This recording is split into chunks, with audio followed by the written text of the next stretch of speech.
All right, everybody. So you're itching to get to Venice, right? And you want to make sure you hit all the highlights, squeeze it all in without any wasted time. Absolutely. And we've got your back. We are diving into all those travel notes you've meticulously compiled. Venice, it's calling your name. And we have the answers. Yes. We do have some answers. Yeah. So, first up, let's talk about St. Mark's Basilica. Okay. Now, your notes mention Byzantine architecture. I love it. It sounds fantastic. But be honest, could you give me and the listeners at home a little bit of a refresher on what makes this particular architectural style so unique? Okay, so when I think Byzantine architecture, and St. Mark's Basilica is a phenomenal example of this, I think of walking into this massive structure with these huge soaring domes. And those domes, they're not just bare concrete or anything. They're covered in these glittering, intricate mosaics. And these mosaics just, they shimmer and shine like a jewelry box that's exploded all over the walls and the ceiling. Wow. It's really this incredible blend of Roman engineering, you know? So they had the skills, they could build these huge structures, but they also brought in this love of color, this opulence that you really get from the East. So it's all about grandeur, bright colors, gold, and there's this really magical, otherworldly atmosphere when you walk into a Byzantine church or basilica, especially one like St. Mark's. So not your average church visit then, basically. Big. Okay, good to know. Now I see you have the Rialto Bridge down as a must-see. Definitely. And I know it's the oldest one that's actually spanning the Grand Canal. Is that right? It is. Yep, that's right. And it's so important, not just because it's old, but because it was really, really important in the development of Venice as a city. Right. So they got to remember, Venice, it's not like most cities built on nice, solid ground. Right. It's built on these islands in a lagoon. And they're all connected by canals. So the Rialto Bridge, it was absolutely the lifeline of the city. It was how people got from one side of the Grand Canal to the other. It was essential for trade. It was essential for transportation. I mean, it was a busy, busy thoroughfare. It was really key to Venice becoming this maritime superpower, you know, the trading empire that it was.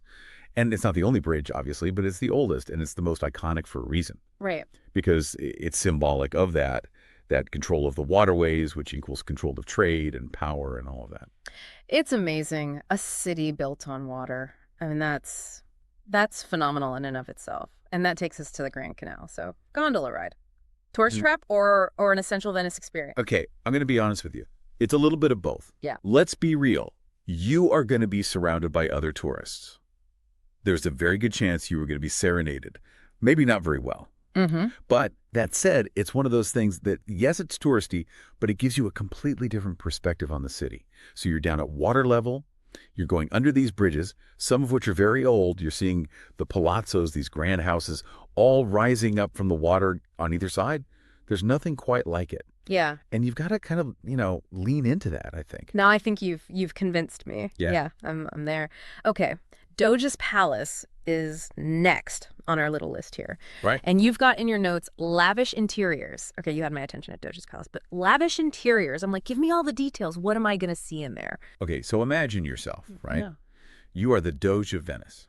You are the big man, you know? Exactly. You're in charge of this republic. Your palace, it's not going to be some, you know, boring old building. This is going to be a statement. Yeah. And that's what it is. Right. You're going to see rooms upon rooms filled with masterpieces of art, paintings by like Tintoretto, Veronese, these big Venetian names. Think gold everywhere, gilded ceilings, you know, that seem to just go on forever. Intricate carvings, secret rooms. I mean, this place is just dripping with history and opulence. You know, there's like whispers of political intrigue around every corner. Oh, wow. And one room that you absolutely have to see, and actually, even if you don't do a whole tour, you can usually get into this room, is the Hall of the Great Council. This is where over 1,000 Venetian noblemen would meet to make decisions about the future of the Republic. Can you imagine that many people in one room all vying for power? I mean, talk about an intimidating board meeting, right? My goodness. I can't even imagine. That's incredible. Yeah, you'll be talking about that one. Yeah. Okay. Let's switch gears to something, I think, a little bit different. Okay. Murano Island. Ah, yes. Okay. And the glass blowing aspect really, really appeals to me because I don't know about you, but I love a good souvenir and something that's really unique and handmade. So, yeah.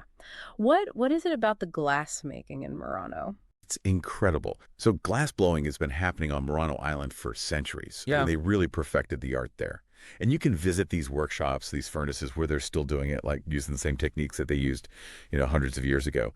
And it is mesmerizing to watch. But don't just stop at the workshops. I think that's where a lot of people maybe miss out a little bit. Okay. Because they also have these glassmaking museums on Murano. And that's where you really get a sense of the history. And you see how the art form has developed over time. And you see these incredible pieces, like everything from very, very delicate, tiny little animals or flowers, blown glass, all the way to the intricate millefiori pieces, where they're like fusing these tiny, tiny pieces of colored glass together to make patterns. Oh, wow.